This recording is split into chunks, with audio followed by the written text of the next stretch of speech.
इरफान सिद्दीकी साहब। बिस्मिल्लाहिर्रहमानिर्रहीम। बहुत शुक्रिया जनाब चेयरमैन।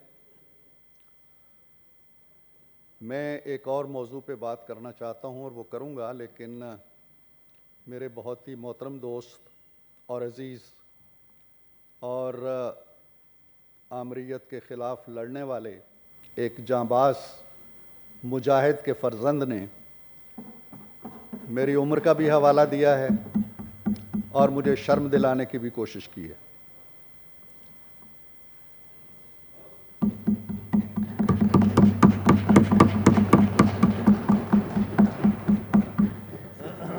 शिबली फराज साहब ने हज़रत मौलाना आपकी आमद से पहले जनाब चेयरमैन मेरी उम्र का हवाला दिया और मुझे शर्म भी दिलाई।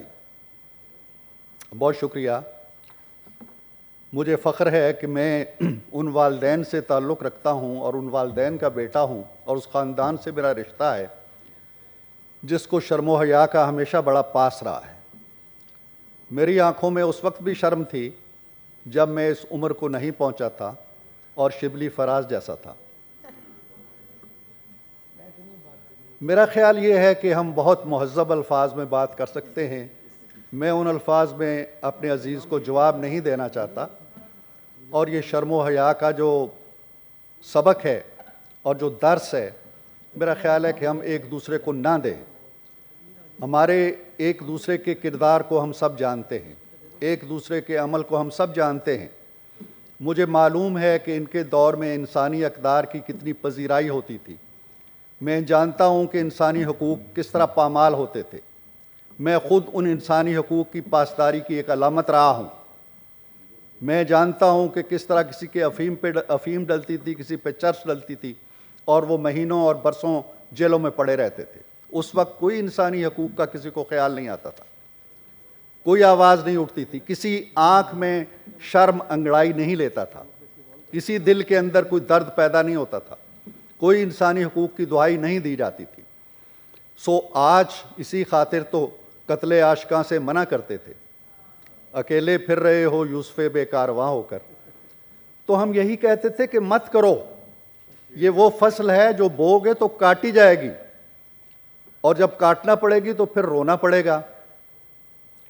मैंने कल ही परसों एक शेर किया था कि फसल कांटों की हर खेत में बोते क्यों हो और जब काटना पड़ती है तो रोते क्यों हो। तो इन मामलात को हम छोड़ देते हैं। मैं जनाब चेयरमैन एक बड़े ही हसास मामले पे गुफ्तगू करना चाहता हूँ। 15 मिनट मेरे कोलीग ने लिए हैं, मैं उससे ज़रा कम वक्त लूँगा। गुज़श्ता रोज़ आली मरतबत चीफ़ जस्टिस ऑफ पाकिस्तान जनाब उमर अता बंदयाल ने कुछ रिमार्क्स दिए एक ऐसे मुकदमे में जिसका बराह रास्त ताल्लुक़ इंतखाबात या इस तरह की चीज़ों से नहीं था। उन्होंने फरमाया कि पार्लियामेंट नामुकम्मल है। उन्होंने फरमाया कि पार्लियामेंट को जानबूझकर मुकम्मल नहीं किया जा रहा। उन्होंने कहा कि जी पार्लियामेंट जो है उसके कवानीन मुतनाज़े हैं इसलिए कि वो मुकम्मल नहीं है। उन्होंने और भी इस तरह की, उन्होंने कहा कि हमारी तारीख़ का वाहिद दयानतदार वज़ीर आज़म, उन्होंने नाम नहीं लिया लेकिन उनका इशारा मोहम्मद खान जुनैजो की तरफ था, लेकिन उन्हें ये इस्तेकाक पता नहीं किसने दिया है कि लियाकत अली ख़ान से इमरान ख़ान तक तमाम को वो यक जुम्बश कलम बददयानत करार दे के सिर्फ़ एक के बारे में फतवा दें। ये तकलीफ़ दे रिमार्क्स हैं जनाब आली। हम अदलिया का बहुत एहतराम करते हैं और जो ममालिक और जो कौमें अदालतों का एहतराम नहीं करती वो नाइंसाफ़ी का भी शिकार होती हैं, इंतशार का शिकार होती हैं और उनका ताना बाना बिखर जाता है। हमने अदलिया का उस वक्त भी एहतराम किया जब भुट्टो को फांसी दी गई। हमने अदलिया का उस वक्त भी एहतराम किया जब 1 नहीं, 2 नहीं, 3 नहीं, 4 मार्शल लॉ की तौसीक की गई। हमने अदलिया का उस वक्त भी एहतराम किया जब एक जर्नैल को बावर्दी इंतखाबात लड़ने की इजाज़त दी गई। हमने अदलिया का उस वक्त भी एहतराम किया जब एक वज़ीर आज़म को बेटे से तनख्वाह न लेने पर आपने घर भेज दिया उम्र भर के लिए। हमने हर फैसले के सामने सर तस्लीम खम किया है हम आइंदा भी करेंगे। अदलिया जो कहेगी इंतखाबात के बारे में हम उसको मानेंगे, हम आइन को मानते हैं। मेरी ज़ाती राय के अंदर जो शिबली ने कहा है 90 रोज़ के अंदर इंतखाबात होने चाहिए, मैं उनकी तायीद करता हूँ। लेकिन आपके आने से पहले शहादत आवान साहब ने मेरे कहने पे इस मसले को उठाया और जनाब चेयरमैन एक रूलिंग दे चुके हैं कि इस मामले को लॉ एंड जस्टिस की स्टैंडिंग कमेटी के हवाले किया जाए। हम वहाँ ये बात करेंगे। लेकिन मैं ये बड़े अदब के साथ अर्ज़ करना चाहता हूँ कि ये रियासत 3 सतूनों पे खड़ी है। अदलिया एक सतून है, इंतज़ामिया एक सतून है, मुक़न्नना एक सतून है, और आजकल हम अपने दोस्त जो हमारे सहाफ़ी हैं इसको भी चौथा सतून कहते हैं, सहाफ़त को। मामला ये है जनाब आली कि यहाँ जिस तरह सड़कों और चौराहों पे, गलियों में, बाज़ारों में तजावज़ात होते हैं, इसी तरह यहाँ भी तजावज़ात हो रहे हैं और हर तजावज़ का रुख पार्लियामेंट की तरफ है।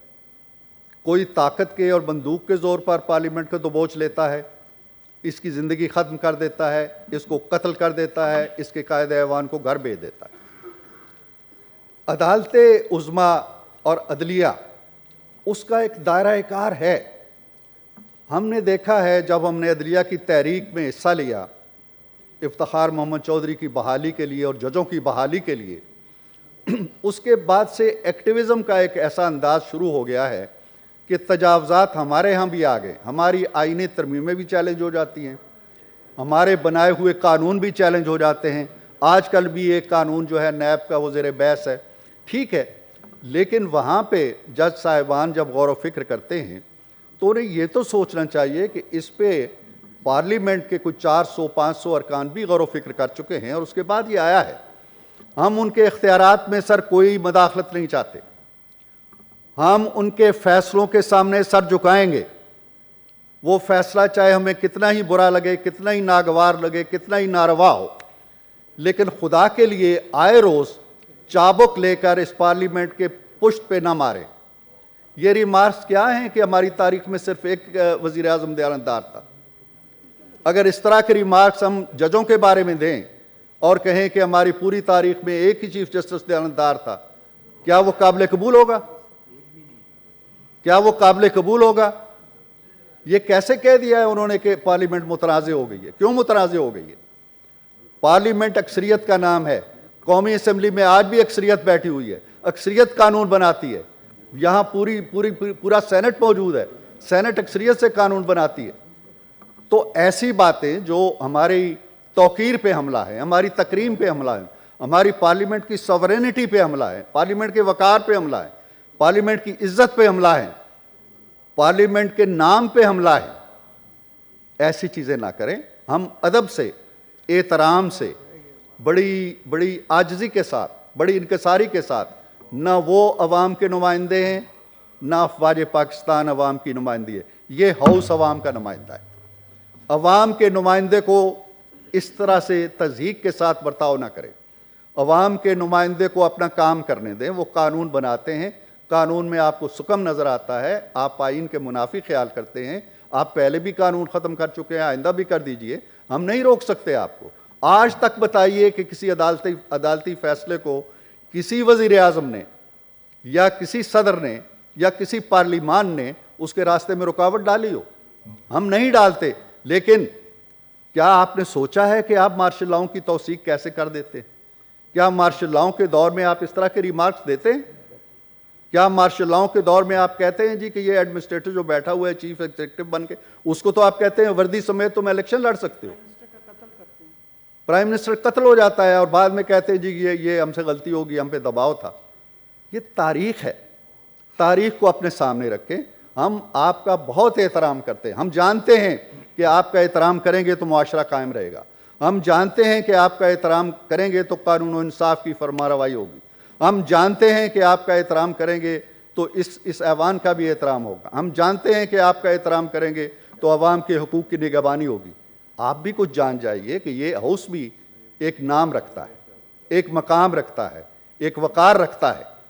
इस हाउस के बारे में आपके सामने केस ही नहीं है, इस हाउस का भी और आप एक इररेलेवेंट केस के अंदर इस तरह के रिमार्क्स दे देते हैं, तो मेरा ख्याल ये है, जो हम कहा जाता है कि हर ऐवान की एक इज़्ज़त होती है, एहतराम होता है, और उस एहतराम के सौते बाहर से नहीं फूटते, हाउस के अंदर से फूटते। हम अगर कोई हरकत करेंगे ऐसी जो कानून के मुनाफी होगी, आइन के मुनाफी होगी, हम अपनी बेतौकीरी करेंगे। अदालतें अगर अपने दायरे कार से निकल कर सियासी बयानात देंगी इर्रेलेवेंट, तो फिर हम तौहीन नहीं कर रहे होंगे, वो खुद देख लें कि वो क्या कर रहे हैं। तो मेरी आजजाना ख्वाहिश पे मैंने सुबह इल्तमास की थी वज़ीर ममलकत बराए कानून से, उन्होंने मेरे कहने पे ये इशू उठाया है, और मैं शुक्रिया अदा करता हूँ जनाब चेयरमैन साहब का कि उन्होंने इस इशू को कमेटी के सुपुर्द कर दिया है। और अपनी बात ख़त्म करने से पहले मैं फिर कहना चाहता हूँ कि इसका मकसद हरगिज़ ये नहीं है कि हम अदालतों पे कोई दबाव डालना चाहते हैं, अदालतों पे कोई मर्ज़ी अपनी मुसल्लत करना चाहते हैं। अदालतें अपना काम करें, अगर कहीं हम गलत हैं हमारी रहनुमाई करें, लेकिन उठते बैठते ये बातें ना कहें कि जी हाउस नामुकम्मल है, हाउस की लेजिस्लेशन मुतनाज़ हो गई है, एक ही वज़ीर आज़म दयानतदार था। ये केस जब आपके सामने आएगा कि जी इतने वज़राए आज़म में से कौन सा दयानतदार था, तो फिर कोई कमेटी बना के फैसला कर लें आप। मेहरबानी जी, शुक्रिया। एक आखिरी बात सर, एक आखिरी बात, जो बातें मेरे दोस्त शिबली ने कही हैं, वो उनका मैं अपने कहीं बई खाते में लिख रहा हूँ, मुनासिब वक्त पे इंशाअल्लाह उसका मैं जवाब दूंगा। मैं आपका बहुत शुक्रगुजार।